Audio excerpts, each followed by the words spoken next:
රැස්වීදෙන ජීවිතේ. Gum Mather came across the old Kataputa village in Hingaragoda in 2020 when traversing from door to door. By then, clean drinking water was a luxury to 600 families. Kidney patients were on the rise with a water purification system insufficient to meet their demands. Gum Mather came forth once more to alleviate their woes. Gum Mather, for the people, by the people.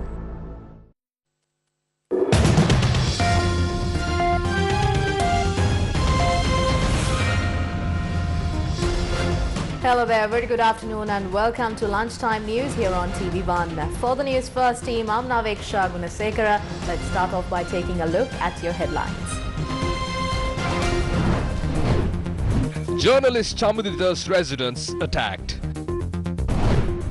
Operations at government hospitals halted. Patients inconvenienced. 2,300 containers with essential commodities held at the port due to the dollar shortage. Possible increase in fuel prices if tax concessions are not provided.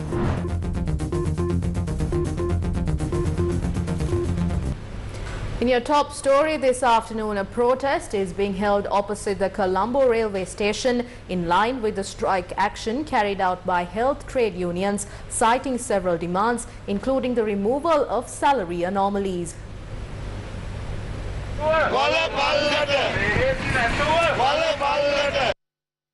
Health professionals are engaged in the trade union action for the 8th day today, citing several demands, including the removal of salary anomalies. Health professionals demand solutions to their issues. Operations in many hospitals have been hampered as a result of the trade union action.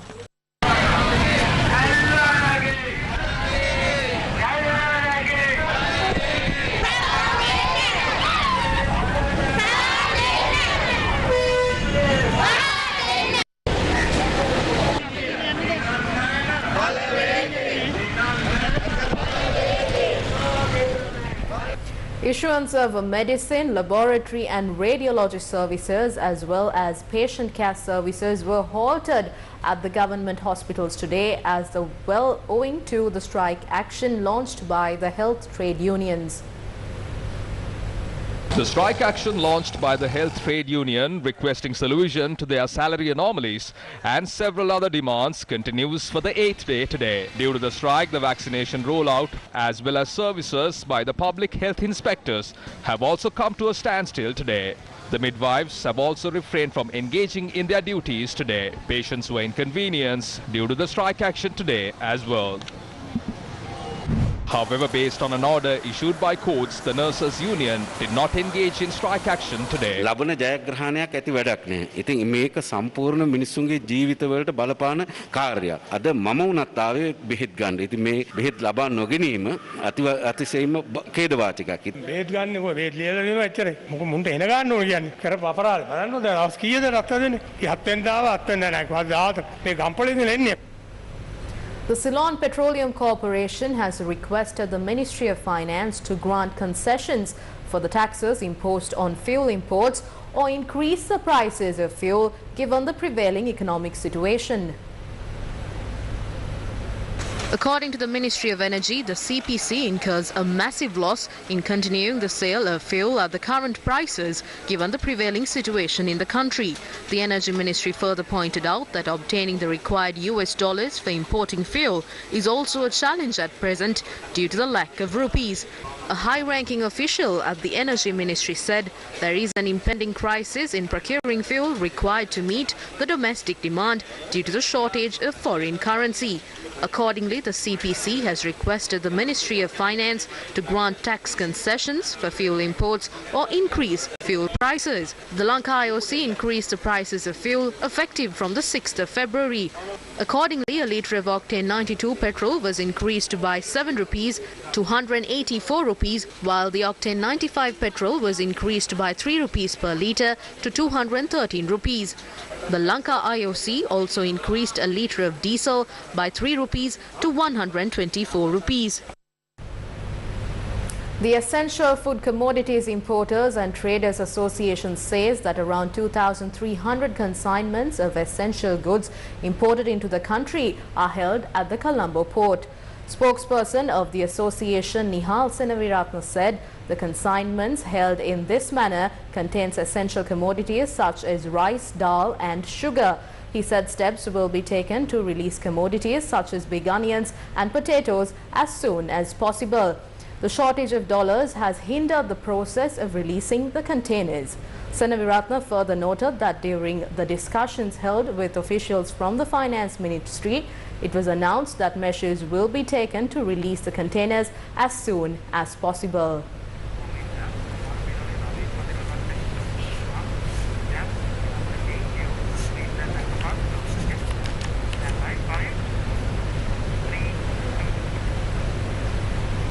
Minister of Plantation Industries Dr. Ramesh Patirana expressed his views at the Acme Mano Women's Council. The past 2 years were difficult and the government had to function during those times. Then we experienced the economic collapse and we could not develop the country as we would have hoped to. Despite that, in 2022, we turned things around and are carrying on our political journey. When the nation was suffering, the President and the Prime Minister and other ministers did not live leisurely. They sacrificed to be on this journey. We take responsibility for every vote you cast for us, and we say that we will take full responsibility for all the work we undertake on a village basis and a household level. Therefore, let us carry on this journey in a strong manner.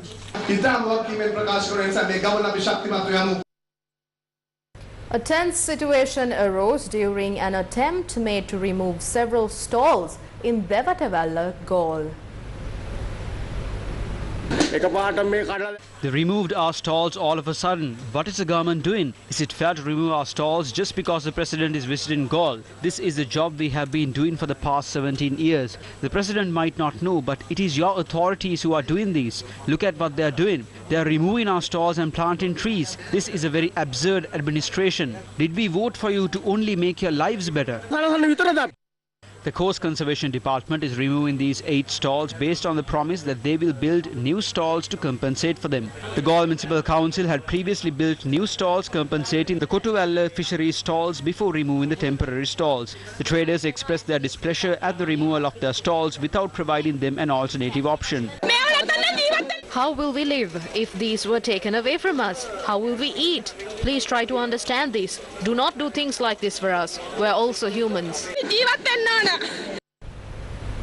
Sri Lanka police arrested 7 people who were using narcotic substances during a party held at a hotel in the Dahayagama area in Anuradhapura. Police have seized narcotic substances including ice and cannabis during the arrests. Police said various people had attended the party by paying 3,500 rupees.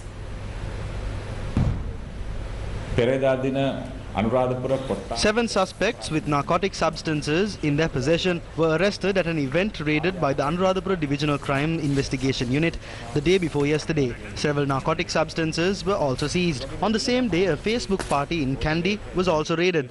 36 suspects, including 2 women, were arrested during the raid. In more headline-making news, the residence of journalist and TV personality Chamutita Samaravikrama was attacked by an unidentified group early this morning. 4 suspects had attacked the housing complex of journalist and TV personality Chamutita Samaravikrama this morning. The suspects, who had arrived in a white van, had forcibly opened the gates of the housing complex after threatening the security officer at the entrance using a pistol. I heard them open the gates at 2 this morning. I was on duty at the gate. I went up to them. Before I even spoke, one of them came inside and held me. He put a gun to my head and sat me down. One of them waited with me to guard me. I heard gunshots. I'm not certain.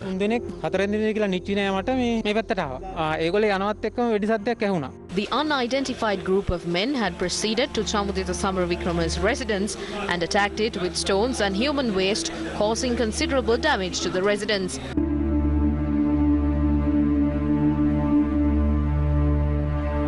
The incident was captured by a CCTV camera.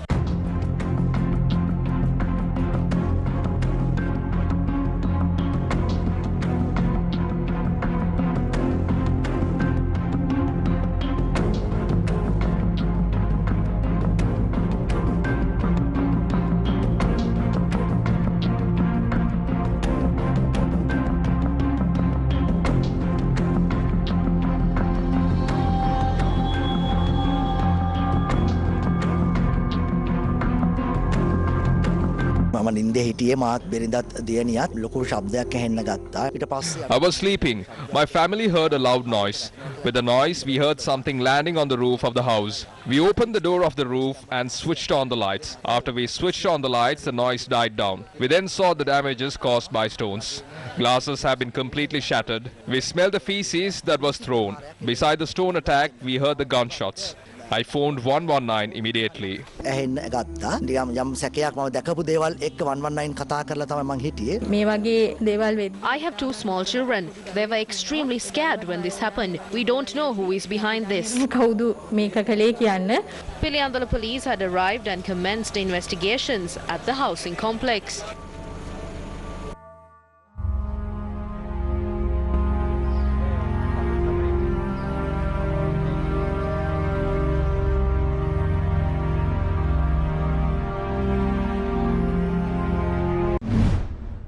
Meanwhile, Sri Lanka Media Association had condemned the attack. The Sri Lanka Media Association said that authorities must take immediate action against those who attempt to silence the voice of journalists. 24th January 2010, the enforced disappearance of journalist Prageet Eknaligoda. 29th April 2005, journalist Sivaram murdered. 6th January 2009, the MTV MBC studio complex in Depanama attacked. 8th of January 2009, senior journalist Lasantha Wickramatunge assassinated in Nathidia. 25th March 2009, hand grenade attack on the office of Udaya newspaper in Jaffna. 23rd March 2010, the head office of the MTV MBC media network attacked. Leaflets to create awareness about the 25% surcharge tax that is imposed on the employees' funds are being distributed by the members of the Samagi Sevaka Sangame opposite the Colombo port today.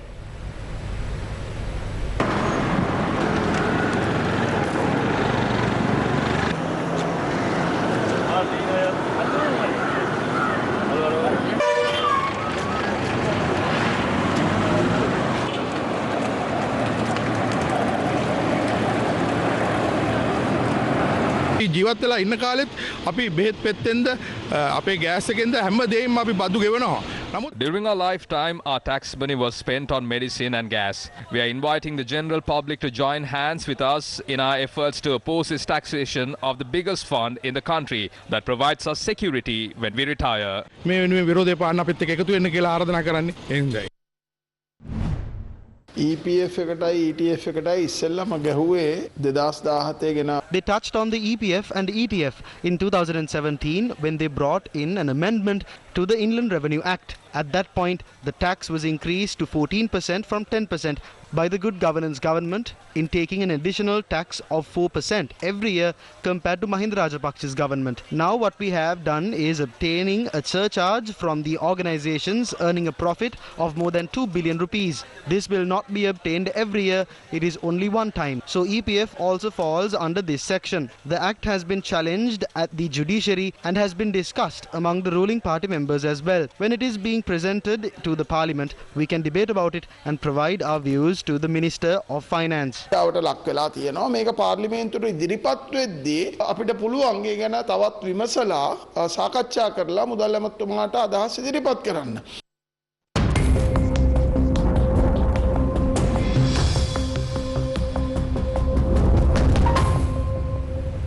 3 people were injured after a wall collapsed onto a house at the Alton estate in Muskelia.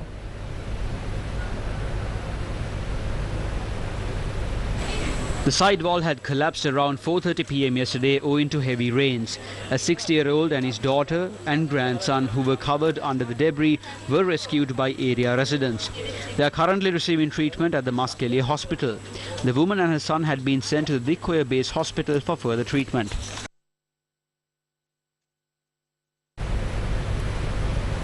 Issuing a weather advisory, the Met Department said several spells of showers will occur in north central, eastern and Uva provinces and in the Hambantota and Matale districts. Showers or thundershowers will occur at several places in western and Sabaragamu provinces and in Kandy, Nuwara Eliya, Galle and Mathura districts during the evening or night.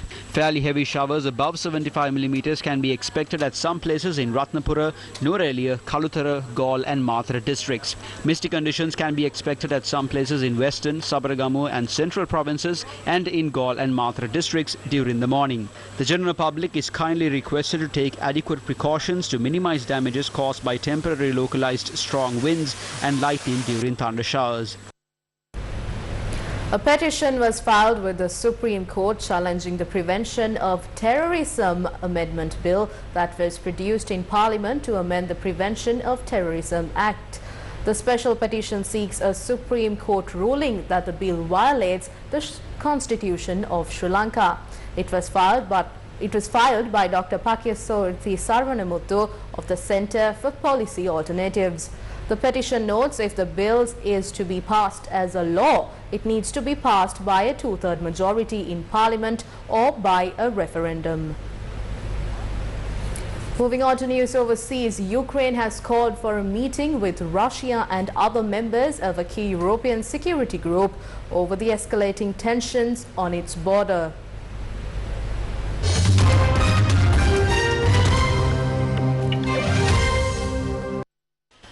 Ukraine's Foreign Minister Dmytro Kuleba said Russia had ignored formal requests to explain the build-up of troops along its borders amidst Russia denying any plans to invade Ukraine despite the build-up of some 100,000 soldiers on Ukraine's borders. He said the next step was requesting a meeting within the next 48 hours for transparency about Russia's plans.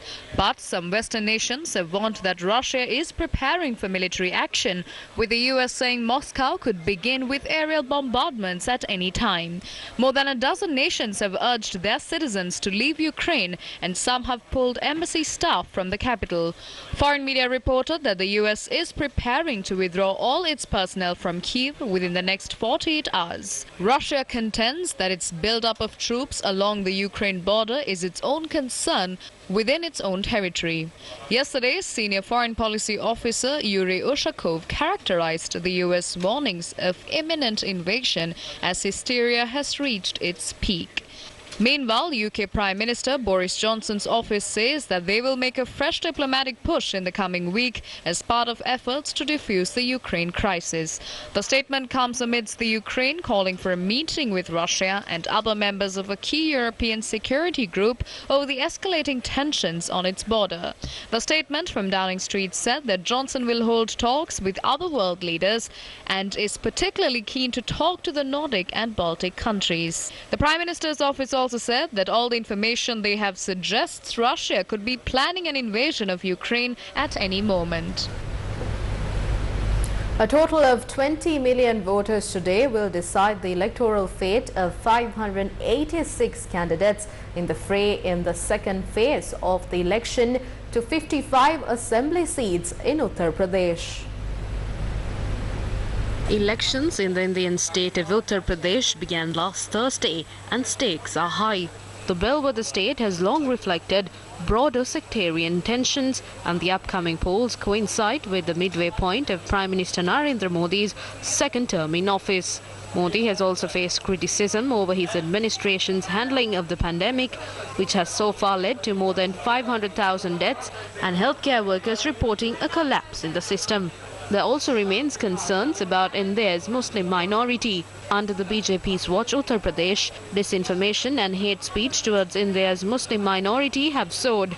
Lynchings and attacks on Muslims, who make up 19% of the population in Uttar Pradesh and 14.2% in India as a whole, are commonplace, and hardline Hindus have openly called for anti-Muslim genocide. Political analysts say that a victory in the state polls will be viewed by the BJP as approval of the heavy-handed tactics. Meanwhile, a defeat or a slide in support in Uttar Pradesh or the other two states controlled by the BJP that have elections in February could spell trouble in the national elections due in 2024. Tunisia's president has strengthened his power over the judiciary with several sweeping measures as the opposition moves to organize protests. Tunisia's president cemented his grip over the judiciary yesterday with a decree that lets him dismiss judges or block their promotion, helping consolidate his power after he seized the executive authority last summer in a move his foes call a coup. President Kais Saied outraged his opponents and alarmed democratic foreign allies with his announcement last week that he was dissolving the Supreme Judicial Council, a body that guaranteed judicial independence. Several thousand people took to the streets of the capital Tunis on Sunday to protest against some measures. Saied, a former constitutional lawyer and whose wife is a judge, has accused the council of acting for political interests and has set up a temporary replacement to oversee judges' work while he prepares broader changes. Shifting your attention to more local news, the seminar organized by the Jatika Janabala Vegaya under the theme The Rebuilding Force of the Shattered Motherland was held in Anuradhapura today. We will not lie to the citizens. We will not say solving these issues will be easy or will promise this will be solved. These can be solved. However, in order to solve, we will have to work hard and make sacrifices.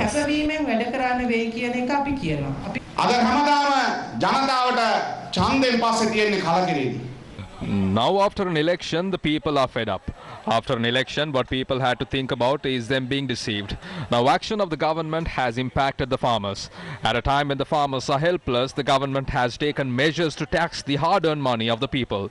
The prices of goods have skyrocketed.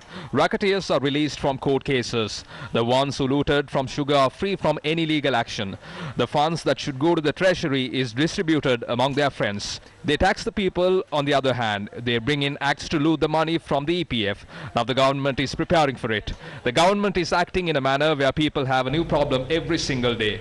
However, the people elected these governments to solve their problems.